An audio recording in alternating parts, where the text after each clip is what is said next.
Station, this is Houston. Are you ready for the event?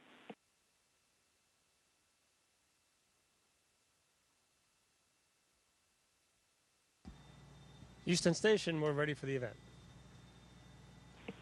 WGBH News, this is Mission Control Houston. Please call station for a voice check.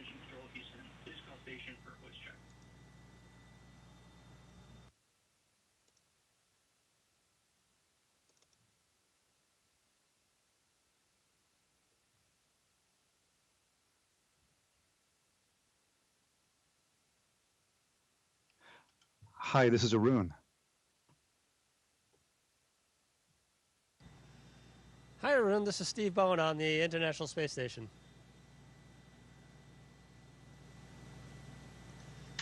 Steve, we're not hearing you just yet. All right, let me check again. I've got the mic on, and I should be good. I'm wondering if it's something with the microphone, because we did a test.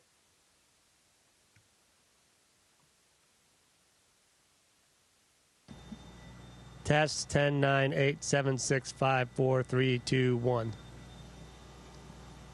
Well, I can see. No, we can't. Well, I can see. No, we can't. We can see. We can see.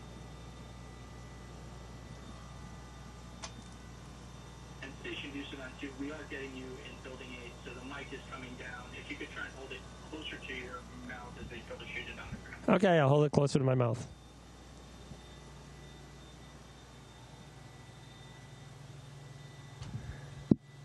Thing from Mission Control. No audio through the Skype right now.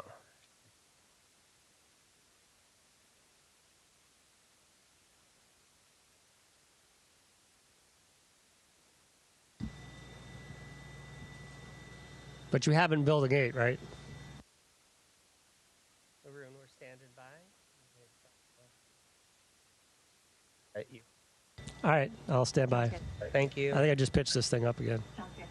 As soon as we get audio from the Skype, you'll hear it. Awesome.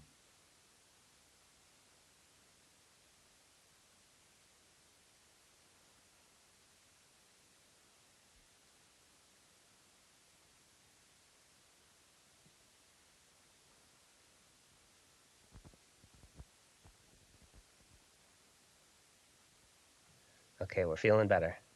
Yeah. We're expecting audio shortly.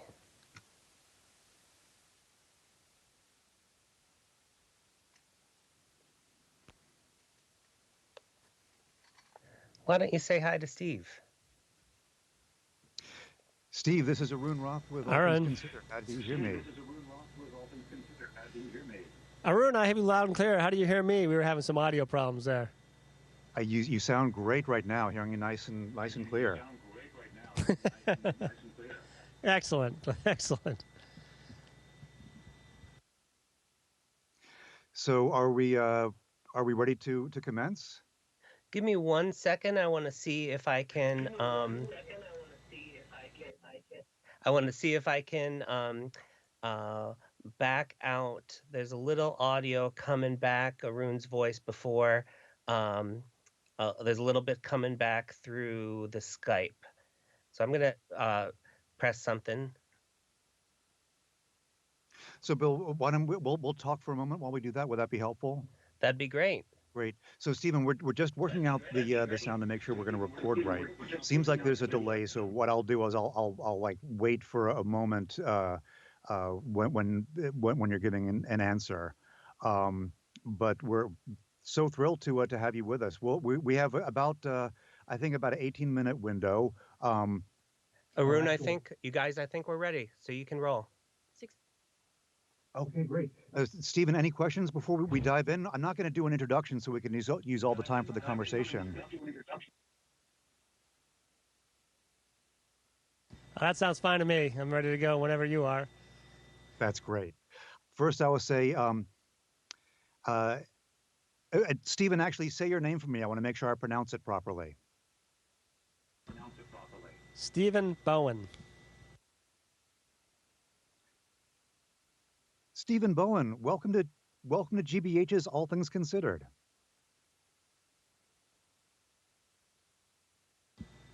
Oh, it's good to be here.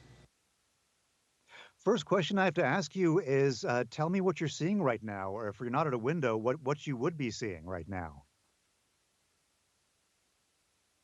Right now, I think we're heading out over the Atlantic Ocean. We just passed over South America and heading up toward the African coast on a 51.6 degree inclination. So that's where you see that angle. If you watch a satellite map, we're heading up from South America to Africa.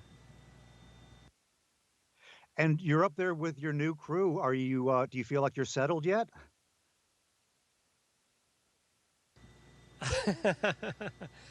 Oh, not yet, not yet. It's funny because my longest previous mission was about 16 days, so we've already passed that, and we're starting to get settled in, and we feel like we kind of know what we're doing, but we're not really comfortable. And some of the guys that have been here obviously a lot longer than us, say it takes about a month to 6 weeks or so before you really feel like this is somewhat normal. Conversely, it takes about that long when you get back to Earth to feel like Earth is normal. Huh. And when you get up there with a new crew, do you have overlap with the existing crew? How does that work? Yeah, so we got up here on with Crew 5 was still on board, and so those 4 crew members and us 4, and then 3 of the Soyuz. So we had 11 people up here, which, even though station's pretty big, it is an operating lab. So the actual habitable volume in the places where people kind of live is relatively small. So it seemed crowded. So when Crew 5 left, a week or so ago, a little more than a week ago, it seemed a lot emptier. And, they were incredibly helpful during our turnover and explaining how things operate and how things work. So it was great to have overlap. We kind of shoot for that. So we get some of that turnover, and the learning curve is a lot steeper if you're able to pass on your knowledge. I want to ask you about a bit about your background. I'm wondering that when you're looking at that mirror, I wonder that when you're looking at that window, if you see Massachusetts, have you ever think about that kid growing up in Cohasset, and did he ever dream of going to space? Yeah, actually, I have done that. And well, when I was very young, I'm old enough to have watched as we first stepped foot on the moon. I remember watching that on a black and white TV in our house in Cohasset, and so the concept of becoming an astronaut was just sort of fantastic to me. And I never really set it out as a career goal, but again, I just kind of went along, studied as hard as I could, always took the opportunities I could to learn more. And the path I took, I ended up as an officer in the Nuclear Submarine Corps, and I applied from there, and I was fortunate enough to get selected. So it was a dream when I was a little kid, but it wasn't something I planned on during my early adult career. But it's been a fantastic 23 years so far. Well, like those classic Apollo astronauts that you were watching on TV, you followed the Navy route. Yes, I did. And I kind of when I talk to students, I kind of emphasize the fact that what you do in high school, etc. If you're having difficulty in a class or something, spend a little extra time and focus on that so you can bring your grades up and learn, because the teachers are teaching us this stuff for some reason. So I kind of got that attitude fairly early on because I was not a good reader at first. And so I always used that. And by the time I got to be a senior in high school, I got to kind of choose where I wanted to go to school. And the U.S. Naval Academy seemed like a great engineering school. And so I went to the U.S. Naval Academy, followed the same thing there. I did well enough that I was able to select the submarine corps upon graduation. And then I continued to work hard. And when you do that, you get to choose the opportunities you have, and it's pretty exciting. And it led me to the opportunity to apply to become an astronaut, which isn't like that because there's so many qualified people. I feel like I kind of won the lottery when I got selected. Well, you must have done well since then because you're now commanding this mission. Is this your first mission as a commander? Yes, my 3 previous missions were all shuttle missions, and I basically came up to the International Space Station as a construction worker, as a contractor, helping build the International Space Station. So I have the opportunity now to kind of live in this house, and it's pretty amazing. And tell us a bit more about your mission. Your first off, the team that you're leading. It's an international team. Yeah, this is an amazing group. We've got 3 Russian cosmonauts on board. We brought one of them up with us on the SpaceX Dragon, and we have a United Arab Emirates astronaut as well on his first flight, and the first long-duration flight for the Emirates. And it's really exciting to have such a diverse group of people on board. And tell us about what your goals are, what you hope to accomplish on this. Well, it is a national laboratory, so there are several hundred experiments going on all around us, pretty much at all times. Some of them run pretty much autonomously. A lot of them require our input, our activity to help keep them going.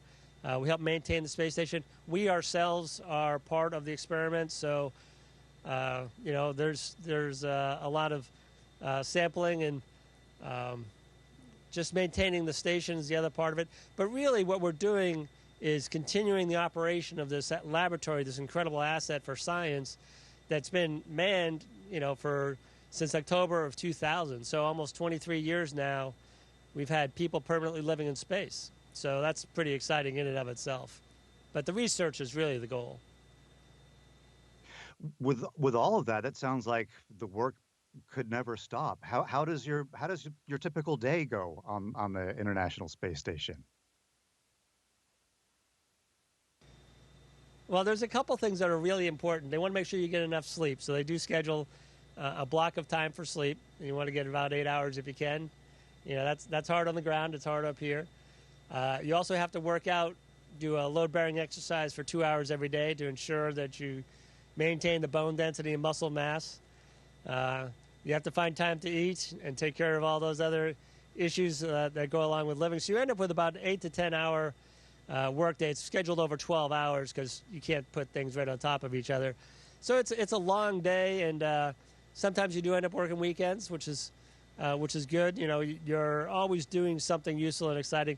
And if you get a chance to look at our schedule, you can probably have somebody send you just an image of what we do on a daily basis. You'll see we don't get a whole lot of spare time, which is why it's so important to get weekends or getting that opportunity for some downtime to recover, to continue the pace. Your crew went up to the International Space Station on a SpaceX spacecraft.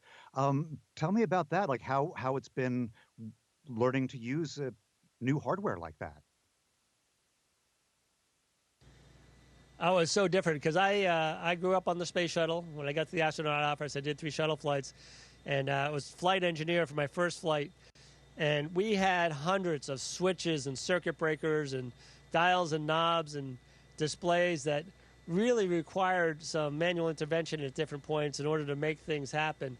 The Dragon spacecraft is almost entirely automated. In reality, we monitored systems. Our input, our interface is not those switches and circuit breakers. It's a touch screen. So it's incredibly different, incredibly capable machine. It did its job well for us so far. And will you use the Dragon capsule to get home, or did the outgoing crew use that? Nope. We will use our own capsule heading home in 6 months or so, and you splash down in the ocean just similar to the way they did in the Apollo days, and that's because the weather constraints are pretty tight then. So that's one reason Crew 5 was here a few extra days with us. You got to make sure the weather's safe to come home, and that's how we'll be getting home in about 5 or 6 months. And speaking of new hardware, Stephen, I have to imagine this is a pretty exciting time to be an astronaut with the coming plans from NASA. There are going to be additional moon missions. As someone who grew up watching those Apollo missions, uh, tell me about what it feels like. Oh, it's been incredibly exciting, and it's been getting more and more exciting over the past, half decade or so. Once, the Artemis mission started to become more realistic, commercial crew came online, and just bringing that other set of vehicles, the commercial crew vehicles. We got SpaceX. Hopefully, we'll get Boeing up here soon. That was incredibly exciting, incredibly amazing to see. And now with Artemis and Gateway and potential missions to the moon, it's absolutely amazing. I've had friends that have been at NASA a lot longer than me, and they will tell you that this is the most exciting time they've ever had at NASA. Is there kind of like a dissonance, or there must be a real contrast when you're docking the Dragon spacecraft at the International Space Station, which has now been manned for over 20 years now? Oh, it's pretty amazing. I came through the hatch, and it looks familiar to when I left it 10, 12 years ago. But it's just so much busier. Having that extra crew member that the Dragon capsule provides, I think just adds that much more capability to the laboratory itself. And it's really exciting. It's an incredibly bustling place, and that's great to see.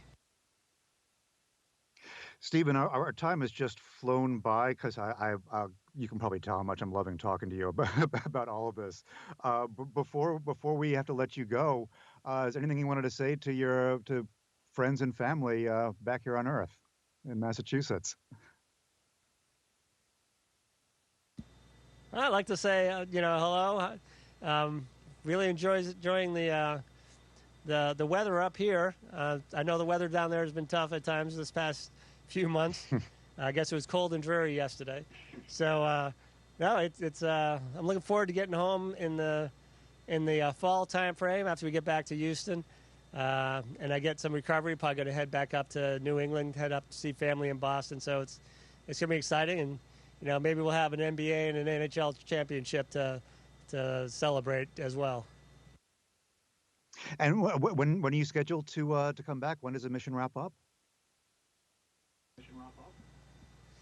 Looks like the end of August, early September right now. Well, when you're back on Earth and back in Massachusetts, would love for you to come visit us at GBH. Oh, I think I'd enjoy that. I haven't been there in a long time. Stephen, it's been great speaking with you. Thank you so much. Now, it's been a pleasure to talk to you. Hope to do it again soon. Station, this is Houston ACR. That concludes our event. Thank you to all participants from WGBH News Station. We're now resuming operational audio communications.